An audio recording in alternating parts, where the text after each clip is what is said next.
Hi guys, ಎಲ್ರಿಗೂ ನಮಸ್ಕಾರ. ಎಲ್ರು ಹೇಗಿದ್ದೀರಾ? ಎಲ್ರು ಚೆನ್ನಾಗಿದ್ದೀರಾ ಅಂತ ಭಾವಿಸ್ತಾ ಲಚ್ಚಿ ಸುನಿಲ್ ಯೂಟ್ಯೂಬ್ ಚಾನಲ್ಗೆ ನಿಮ್ಮೆಲ್ಲರಿಗೂ ಸ್ವಾಗತ. ಹಾಗೆ ಈ ವಿಡಿಯೋ ಇಷ್ಟ ಆಗಿದ್ರೆ ಲೈಕ್ ಮಾಡಿ. ಫಸ್ಟ್ ಟೈಮ್ ನನ್ನ ಚಾನಲ್ನ ನೋಡ್ತಾ ಇದ್ರೆ ಸಬ್ಸ್ಕ್ರೈಬ್ ಮಾಡದೆ ನೋಡ್ತಾ ಇದ್ರೆ ಪ್ಲೀಸ್ ಸಬ್ಸ್ಕ್ರೈಬ್ ಮಾಡ್ಕೊಳ್ಳಿ. ನಾನು ಇವತ್ತು ಮಾಡ್ತಿರೋವಂಥ ರೆಸಿಪಿ ಬಂದು ಫಿಶ್ದು, ಅದು ಟೂನಾ ಫಿಶ್. ತುಂಬಾನೇ ಟೇಸ್ಟಿ ಆಗಿರುತ್ತೆ. ಎಲ್ರು ನಾರ್ಮಲ್ ಫಿಶ್ ಎಲ್ಲ ತಿಂತಾನೆ ಇರ್ತೀರ, ಬಟ್ ಈ ಟೂನಾ ಫಿಶ್ ಸ್ವಲ್ಪ ಸ್ಪೆಷಲ್ ಅಂತಾನೆ ಹೇಳ್ಬೋದು. ತುಂಬಾನೇ ಟೇಸ್ಟಿ ಆಗಿರುತ್ತೆ. ಹೇಗೆ ಮಾಡೋದು ಅಂತ ನೋಡೋಣ. ನಾನಿಲ್ಲಿ ಟೂನಾ ಫಿಶ್ ತಗೊಂಡಿದ್ದೀನಿ. ನೋಡಿ, ತರ ರೆಡ್ ರೆಡ್ ಆಗಿರುತ್ತೆ. ಇದನ್ನ ನೀಟಾಗಿ ವಾಶ್ ಮಾಡ್ಕೊಂಡು ತಗೊಂಡಿದ್ದೀನಿ. ಇಲ್ಲಿ ಒಂದು ಅರ್ಧ ಕೆಜಿ ಅಷ್ಟು ನಾನು ಟೂನಾ ಫಿಶ್ ನ ಮಾಡೋಕೆ ತಗೊಂಡಿದ್ದೀನಿ. ಇದು ಸ್ವಲ್ಪ ದಪ್ಪ ಇದೆ. ಬೇಕು ಅಂದ್ರೆ ಇದನ್ನ ಚಿಕ್ಕ ಚಿಕ್ಕದಾಗಿ ಚಿಕನ್ ತರ ನಾವು ಕಟ್ ಮಾಡ್ಕೋಬಹುದು. ಬೇಡ ಅಂದ್ರೆ ಇದೇ ಸೈಜಲ್ಲಿ ಕೂಡ ಮಾಡ್ಕೋಬಹುದು. ಇವಾಗ ಇದು ಹೇಗೆ ಮಾಡೋದು ಅಂದ್ರೆ, ಒಂದು ಪ್ಯಾನ್ ತಗೊಂಡಿದ್ದೀನಿ. ಅದಕ್ಕೆ ಒಂದ್ 2 ಸ್ಪೂನ್ ಅಷ್ಟು ಎಣ್ಣೆಯನ್ನ ಹಾಕೊಂಡಿದ್ದೀನಿ. ಇದಕ್ಕೆ ಒಂದು ಅರ್ಧ ಕಪ್ ಅಷ್ಟು ತೆಂಗಿನಕಾಯಿನ ಹಾಕೊಂಡಿದ್ದೀನಿ. ಇದನ್ನ ಕಾಯಿ ತುರಿದ್ಬಿಟ್ಟು ಬೇಕಾದ್ರೆ ಹಾಕೋಬಹುದು, ಹಿಂಗೇನಾದ್ರೂ ಹಾಕೋಬಹುದು. ಇದು ಸ್ವಲ್ಪ ಕಲರ್ ಚೇಂಜ್ ಆಗೋವರೆಗೂ ನಾವು ಫ್ರೈ ಮಾಡ್ಕೋಬೇಕಾಗುತ್ತೆ. ಅಂದ್ರೆ ಸ್ವಲ್ಪ ಹಸಿ ವಾಸನೆ ಎಲ್ಲ ಹೋಗ್ಬೇಕು, ಅಲ್ಲಿವರೆಗೂ ಕೆಂಪಗಾಗೋವರೆಗೂ ನಾವು ಸ್ವಲ್ಪ ಫ್ರೈ ಮಾಡ್ಕೊಳ್ಳೋಣ. ನೋಡಿ, ಈ ತರ ಸ್ವಲ್ಪ ಲೈಟ್ ಆಗಿ ಬ್ರೌನ್ ಕಲರ್ ಬರೋವರೆಗೂ ಫ್ರೈ ಮಾಡ್ಕೋಬೇಕು. ಈಗ ಫ್ರೈ ಮಾಡ್ಕೊಂಡಿದ್ದಾದ್ಮೇಲೆ ಇದಕ್ಕೆ ನಾನು 2 ಸ್ಪೂನ್ ಅಷ್ಟು ಧನಿಯಾ ಪುಡಿನ ಹಾಕೊಂಡಿದ್ದೀನಿ. ಖಾರಕ್ಕೆ ಎಷ್ಟು ಬೇಕೋ ನೋಡ್ಕೊಂಡು ಚಿಲ್ಲಿ ಪೌಡರ್ ಹಾಕೋಬೇಕು. ನಾನಿಲ್ಲಿ 1.5 ಸ್ಪೂನ್ ಅಷ್ಟು ಹಾಕೊಂಡಿದ್ದೀನಿ. ಕಾಯಿ ಎಲ್ಲ ಹುರ್ಕೊಂಡಿದ್ಮೇಲೆ ನಾವು ಗ್ಯಾಸ್ ಆಫ್ ಮಾಡಿದ್ಮೇಲೆ ಈ ಒಂದು ಚಿಲ್ಲಿ ಪೌಡರ್ ಮತ್ತೆ ಧನಿಯಾ ಪುಡಿ ಹಾಕೊಂಡು ತಕ್ಷಣ ಇದನ್ನ ಕಲಿಸ್ಕೋಬೇಕು. ಇಲ್ಲಾಂದ್ರೆ ಫುಲ್ ಘಾಟ್ ಬರುತ್ತೆ, ಆಮೇಲೆ ಸೀದೋಗಿಸ್ಕೋಬಾರ್ದು. ಅದಕ್ಕೆ ಗ್ಯಾಸ್ ಆಫ್ ಮಾಡಿ ಇದೆರಡನ್ನ ಫ್ರೈ ಮಾಡ್ಕೋಬೇಕು ಕಾಯಿ ಜೊತೆಗೆ. ನಾವು ಚಿಲ್ಲಿ ಪೌಡ್ರ್ ಈ ತರ ಫ್ರೈ ಮಾಡಿ ಹಾಕೋಣೋದ್ರಿಂದ ತುಂಬಾನೇ ಟೇಸ್ಟ್, ಆಮೇಲೆ ಫ್ಲೇವರ್ ಕೂಡ ತುಂಬಾನೇ ಚೆನ್ನಾಗಿರುತ್ತೆ. ಇಲ್ಲಿ ಬೆಳ್ಳುಳ್ಳಿನ ಹಾಕೊಂಡಿದ್ದೀನಿ. ಒಂದು 15ರಿಂದ ಒಂದು 20 ಎಸಲಷ್ಟು ಬೆಳ್ಳುಳ್ಳಿನ ಹಾಕೊಂಡಿದ್ದೀನಿ. ಸ್ವಲ್ಪ ಲೈಟಾಗಿ ಸಿಪ್ಪೆ ತೆಗೆದು 1 ಇಂಚಷ್ಟು ಹಸಿ ಶುಂಠಿನ ಹಾಕೊಂಡಿದ್ದೀನಿ. ಹಾಗೆ ಒಂದು 2 ಪೀಸ್ ಅಷ್ಟು ಈರುಳ್ಳಿನ ಹಾಕೊಂಡಿದ್ದೀನಿ. ಇವಾಗೇನು ಇದನ್ನ ನಾನು ಫ್ರೈ ಮಾಡ್ಕೊಳ್ಳಲ್ಲ. ಇವಾಗ ನಾವೇನು ಹುರ್ಕೊಂಡಿರುವಂತ ಕಾಯಿ, ಚಿಲ್ಲಿ ಪೌಡ್ರ್, ಧನಿಯಾ ಪುಡಿ, ಶುಂಠಿ, ಬೆಳ್ಳುಳ್ಳಿ ಇದನ್ನೆಲ್ಲ ನಾನು ಮಿಕ್ಸಿ ಜಾರ್ಗೆ ಹಾಕೊಂಡಿದ್ದೀನಿ. ಇದಕ್ಕೆ 2 ಇಂಚಷ್ಟು ಹುಣಸೆ ಹಣ್ಣು ತಗೊಂಡಿದ್ದೀನಿ. ಹಾಗೆ ಹುಳಿಗೆ ಒಂದು 3 ಟೊಮೊಟೊ ಹಾಕೊಂಡಿದ್ದೀನಿ. ಇದು ಸ್ವಲ್ಪ ದಪ್ಪ ಟೊಮೊಟೊ ಆಗಿರೋದ್ರಿಂದ 1.5 ಟೊಮೊಟೊ ಅಷ್ಟು ಹಾಕೊಂಡಿದ್ದೀನಿ. ಚಿಕ್ಕ ಟೊಮೊಟೊ ಆದ್ರೆ 1-3 ಟೊಮೊಟೊ ಹಾಕೊಳ್ಳಿ. ಹಾಗೆ 1-2 ಇಂಚಷ್ಟು ಹುಣಸೆ ಹಣ್ಣು ಮತ್ತೆ ಒಂದು ಸ್ವಲ್ಪ ಕೊತ್ತಂಬರಿ ಸೊಪ್ಪು ಹಾಕೊಂಡಿದ್ದೀನಿ. ಇದಕ್ಕೆ ಸ್ವಲ್ಪ ನೀರು ಹಾಕೊಂಡು ನುಣ್ಣಗಾಗೋವರೆಗೂ ನಾವು ಇದನ್ನ ಪೇಸ್ಟ್ ಮಾಡ್ಕೋಬೇಕು. ಈ ತರ ನೋಡಿ, ಈ ತರ ಪೇಸ್ಟ್ ಮಾಡ್ಕೋಬೇಕು. ಈ ತರ ನುಣ್ಣಗಾಗೋವರೆಗೂ ಇದನ್ನ ರುಬ್ಕೋಬೇಕು. ಆಮೇಲೆ ತುಂಬಾ ಕಾಯೆಲ್ಲ ಹಾಕಕ್ ಹೋಗ್ಬೇಡಿ. ಸ್ಟಾರ್ಟಿಂಗ್ ಎಲ್ಲ ಒಂದು ಸ್ವಲ್ಪ ಕಡಿಮೆನೆ ಹಾಕೊಳ್ಳಿ. ಒಂದು ಅರ್ಧ ಕಪ್ ಅಷ್ಟಾದ್ರೆ ಸಾಕು ಈ ಒಂದು ರೆಸಿಪಿಗೆ. ಅದು ಒಂದು ಅರ್ಧ ಕೆಜಿ ನಾನು ತಗೊಂಡಿರುವಂಥದ್ದು ಟೂನಾ ಫಿಶ್ಗೆ. ಇಲ್ಲಿ ಒಂದು ಪ್ಯಾನ್ ತಗೊಂಡಿದ್ದೀನಿ. ಇದಕ್ಕೆ ಒಂದು ಅರ್ಧ ಕಪ್ ಅಷ್ಟು ಎಣ್ಣೆನ ಹಾಕೊಂಡಿದ್ದೀನಿ. ಇದು ಸ್ವಲ್ಪ ಲೈಟಾಗಿ ಬಿಸಿ ಆದ ತಕ್ಷಣ ಇದಕ್ಕೆ ಹಸಿ ಕರಿಬೇವಿನ ಸೊಪ್ಪು 1 ಕಡ್ಡಿಯಷ್ಟು ಹಾಕೊಂಡಿದ್ದೀನಿ. ಇದನ್ನ ಯಾಕೆ ಸ್ವಲ್ಪ ಲೈಟಾಗಿ ಬಿಸಿ ಆದ ತಕ್ಷಣ ಹಾಕೋಬೇಕು ಅಂದ್ರೆ, ಅದು ಫ್ಲೇವರ್ ಬಿಟ್ಕೋಬೇಕು ಎಣ್ಣೆಲಿ, ಆ ಘಮ ತುಂಬಾನೇ ಚೆನ್ನಾಗಿರುತ್ತೆ. ಇದಕ್ಕೆ ಖಾರಕ್ಕೆ ಒಂದೇ ಒಂದು ಹಸಿಮೆಣಸಿನ್ಕಾಯಿ ಹಾಕೊಂಡಿದ್ದೀನಿ. ಅಂದ್ರೆ ನಾವು ಚಿಲ್ಲಿ ಪೌಡ್ರನ್ನ ಹಾಕಿರ್ತೀವಿ, ಹಾಗಾಗಿ ಒಂದು ಲೈಟಾಗಿ ಹಾಕೊಂಡಿದ್ದೀನಿ. ಇದಕ್ಕೆ ಒಂದು ಅರ್ಧ ಕಪ್ ಅಷ್ಟು ಈರುಳ್ಳಿನ ಹಾಕೊಂಡಿದ್ದೀನಿ.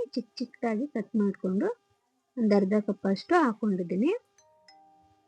ಈಗ ಈರುಳ್ಳಿ ಎಲ್ಲ ಒಂದು ಸ್ವಲ್ಪ ಬೇಯಿಸ್ಕೋಬೇಕು.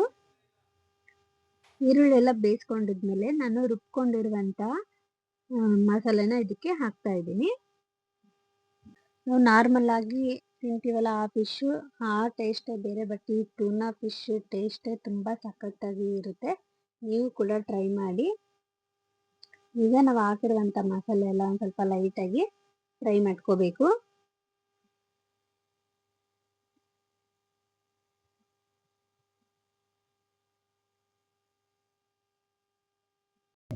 ಇದಕ್ಕೆ ಇವಾಗಲೇ ನೀರು ಹಾಕ್ಬಾರ್ದು. ನಾನು ಇದನ್ನ 1-2 ನಿಮಿಷ ನಾನು ಬೇಯಿಸ್ಕೊತೀನಿ. ಅಂದ್ರೆ ಮಸಾಲೆನ ನಾನು 1-2 ನಿಮಿಷ ಬೇಯಿಸ್ಕೊತೀನಿ. ಒಂದೆರಡು ನಿಮಿಷ ಇದನ್ನ ಕ್ಲೋಸ್ ಮಾಡಿ ಆಮೇಲೆ ಮತ್ತೆ ತೆಗಿತೀನಿ.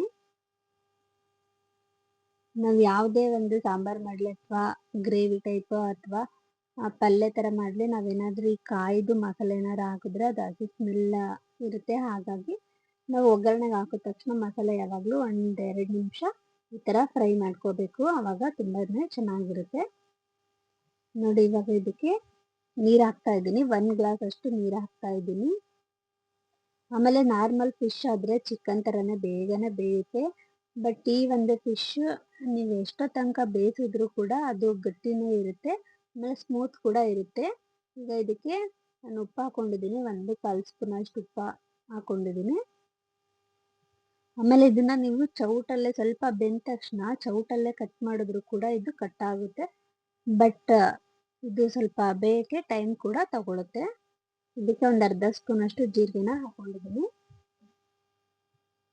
ಈಗ ಇದನ್ನ ನಾನು ಮತ್ತೆ ಒಂದ್ಸತಿ ಕಲಿಸ್ಕೊತೀನಿ. 1 ಗ್ಲಾಸ್ ಅಷ್ಟೇ ನೀರು ಹಾಕೊಂಡಿದ್ದೀನಿ.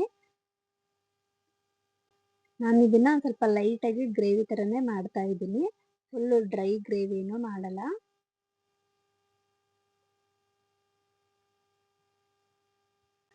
ನೋಡಿದಿನ ಮತ್ತೆ ಇನ್ನೊಂದ್ಸತಿ ನಾನು ಮತ್ತೆ ಇನ್ನೊಂದೆರಡು ನಿಮಿಷ ನೀರು ಹಾಕಿದ್ಮೇಲೆ ಕುದಿಸ್ಕೊಂಡಿದ್ದೆ.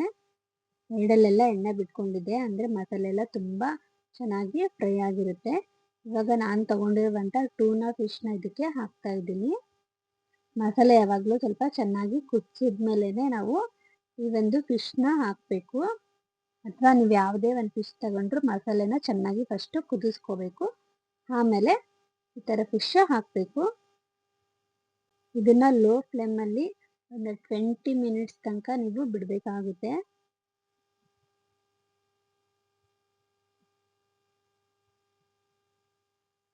ನೋಡಿ, ನಾನು ಒಂದು ಅರ್ಧ kg ಅಷ್ಟು, ಅಂದರೆ ಒಂದು 7ರಿಂದ 8 ಪೀಸ್ ಹಾಕೊಂಡಿದ್ದೀನಿ ಇದಕ್ಕೆ.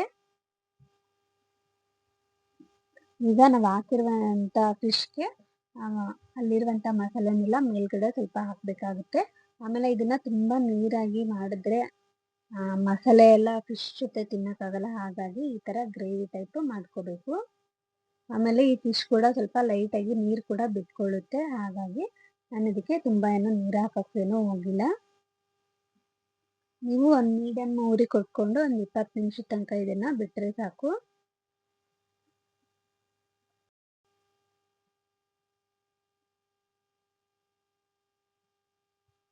ಇವಾಗ ಇದನ್ನ ಕ್ಲೋಸ್ ಮಾಡ್ತೀನಿ. ಇದನ್ನ ಕ್ಲೋಸ್ ಮಾಡಿ ಒಂದು 20 ನಿಮಿಷದವರೆಗೂ ಇದನ್ನ ಹಾಗೆ ಒಂದು ಮೀಡಿಯಂ ಫ್ಲೇಮಲ್ಲಿ ಬಿಡ್ತೀನಿ. ನೋಡಿ, ಒಂದು 20 ನಿಮಿಷ ಆದಮೇಲೆ ತೆಗ್ದಿದ್ದೀನಿ. ಸೈಡಲ್ಲೆಲ್ಲ ಇನ್ನೂ ಎಣ್ಣೆ ಹೇಗೆ ಬಿಟ್ಕೊಂಡಿದ್ದೀವಿ ಅಂತ ತುಂಬ ಘಮ, ಒಳ್ಳೆ ಪರಿಮಳ ಎಷ್ಟು ಚೆನ್ನಾಗಿರುತ್ತೆ ಅಂದರೆ ಸೇಮ್ ಇದು ನಾವು ಯಾವುದೋ ಬೇರೆ ಫಿಶ್ ಅಂತ ಅಂದ್ಕೊಂಡಿರ್ತೀವಿ. ಬಟ್ ನನ್ನ ಪ್ರಕಾರ ಇದು ಈ ಬಾಂಗ್ಡಾ ಮೀನು ಬರುತ್ತಲ್ಲ, ಬಾಂಗ್ಡಾ ಮೀನು ದೊಡ್ಡ ಮೀನು ಹೇಗಿರುತ್ತೆ ಸೇಮ್ ಅದೇ ಫ್ಲೇವರೇ ಇರುತ್ತೆ. ನಾನು ಹಾಕುವಂಥ ಎಲ್ಲ ವಿಡಿಯೋಗೂ ತುಂಬಾ ಸಪೋರ್ಟ್ ಮಾಡ್ತಾ ಇದ್ದೀರಾ. ಹೀಗೇ ಸಪೋರ್ಟ್ ಮಾಡಿ. ಬೇಕು ಅಂದರೆ ಮೇಲ್ಗಡೆ ಒಂದು ಸ್ವಲ್ಪ ಕೊತ್ತಂಬರಿ ಸೊಪ್ಪನ್ನ ಹಾಕೋಬೋದು.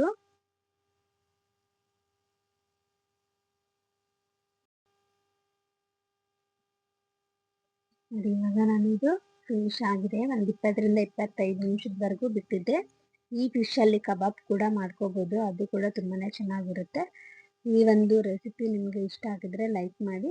ಈ ಒಂದು ಟೂನಾ ಫಿಶ್ ಫ್ರೈ ಮುದ್ದೆ ಜೊತೆಗೆ, ರೊಟ್ಟಿ ಜೊತೆಗೆ ಅಥವಾ ಅನ್ನದ ಜೊತೆಗೆ ಕೂಡ ತಿನ್ಬೋದು. ಅದರಲ್ಲೂ ಇದನ್ನು ಬೆಳಗ್ಗೆ ಅಥವಾ ಮಧ್ಯಾಹ್ನ ಮಾಡಿ ರಾತ್ರಿ ಕೂಡ ತಿಂದರೆ ತುಂಬಾ ಸ್ವಲ್ಪ ತಂಗ್ಳದಾದಂಗೆಲ್ಲ ಇದು ಸಖತ್ ಟೇಸ್ಟ್, ಅಂದರೆ ಅಷ್ಟು ಟೇಸ್ಟಿಯಾಗಿರುತ್ತೆ. ನೀವು ಕೂಡ ಟ್ರೈ ಮಾಡಿ. ಈ ವಿಡಿಯೋ ನಿಮಗೆ ಇಷ್ಟ ಆಗಿದೆ ಅಂತ ತಿಳ್ಕೊತೀನಿ. ಇಷ್ಟ ಆಗಿದ್ರೆ ಒಂದು ಲೈಕ್ ಕೊಡಿ, ಹಾಗೆ ಶೇರ್ ಮಾಡಿ. ಹೇಗನ್ನಿಸ್ತು ಅಂತ ಕಮೆಂಟ್ ಮಾಡಿ. ನೆಕ್ಸ್ಟ್ ವಿಡಿಯೋದಲ್ಲಿ ಮತ್ತೆ ಸಿಗೋಣ. Thank you so much.